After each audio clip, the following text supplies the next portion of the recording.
কারণ আমি একটা জিনিস দেখেছি, আমাদের দেশের ছেলেমেয়েরা সব থেকে বেশি মেধাবী।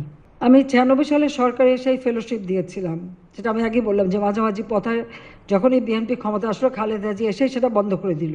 আচ্ছা, চতুর্থ শিল্প বিপ্লব, তার উপযুক্ত আমার নাগরিক গড়ে তুলতে হবে, দক্ষ জনশক্তি গড়ে তুলতে হবে।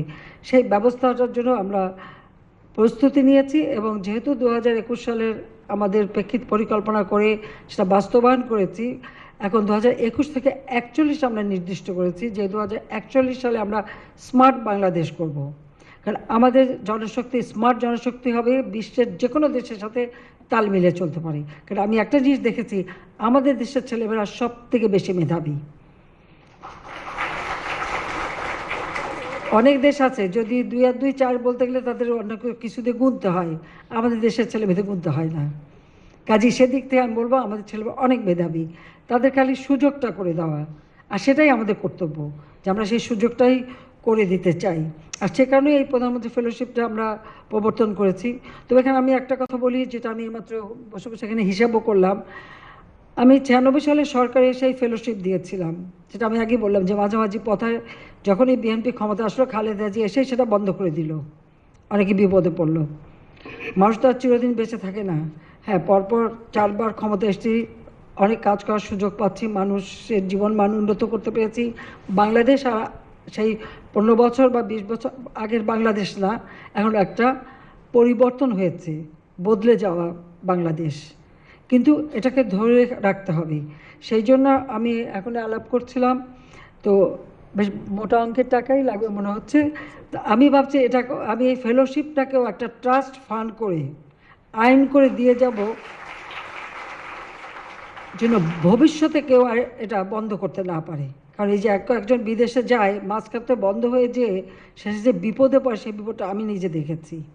অনেকে আমরা নিজেরা আমাদের প্রবাসী বাঙালিদের অনুরোধ করে থাকা খাওয়ার ব্যবস্থা করে দিয়ে যাতে তার পড়াশোনা সম্পন্ন করে আসতে পারে সে ব্যবস্থাও করেছি। কিন্তু সেটা সম্পন্ন করতে যে যারা চাকরিজীবী ছিল তাদের কিন্তু চাকরিও চলে গিয়েছিল, বিএনপি তাদেরকে বাতিল করে দেয়।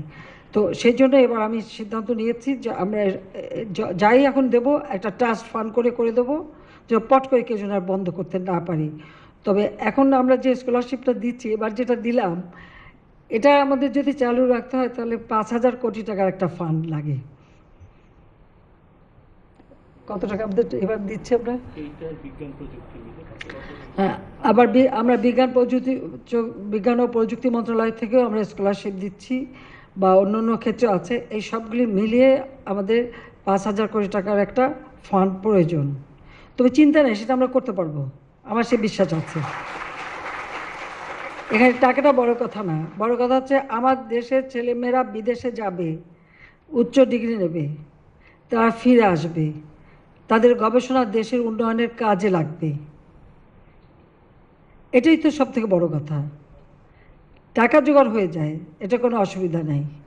আমি তো শুরু করেছিলাম 2009 বাজেট ছিল মাত্র 68,000 কোটি টাকার।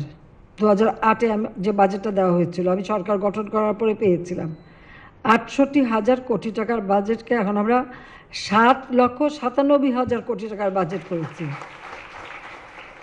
এত বড় বাজেট যখন দিতে পেরেছি, তখন ওটা আমি জোগাড় করে ফেলবো, অসুবিধা নেই। একটু সময় লাগবে কিন্তু করব।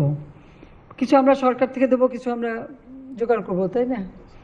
করে ফেলবো। কাজে আমি এভাবে চাই যেটাকে, কারণ আমরা এটাই চাই, যুদ্ধ বিধ্বস্ত দেশে জাতির পিতা যদি দেশে পাঠিয়ে পিএইচডি করে আনতে পারেন, আমরা এখন পারবো না কেন? সেটাই আমার কথা। আসলে সেই চিন্তাটা থাকতে হবে। তা আমরা দেশের কল্যাণেই কাজ করব।